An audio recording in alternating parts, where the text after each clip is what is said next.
مبارک ذکر ہی کی آپ کی میں قرآن پڑھ دیں ہک ہک آیت کو الگ الگ کر کے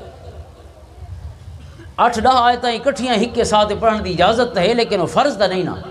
کہ سارا رکوع ہک کے ساتھ پڑھنا انسان۔ حضور دی سنت تے طریقہ تے ہے کہ آپ نے ہر آیت کو الگ پڑھیں، بھاویں چھوٹی ہے تے بھاویں بڑی،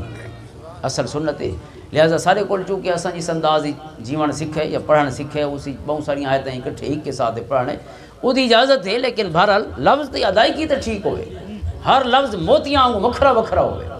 بالکل جدا جدا، کیونکہ ترتیل کو قاضی سراء اللہ پانی پتی فرمائیں کہ ترتیل دا معنی ہے ڈنداں دی وتھ۔ ترتیل دا لفظی معنی کیا ہے؟ ڈنداں دے وچالے جو وتھ جیری بہت سونی لگے، جیری ڈند ہک بے اتنے چڑھے پے ہوئے تو عجیب لگ دے نا،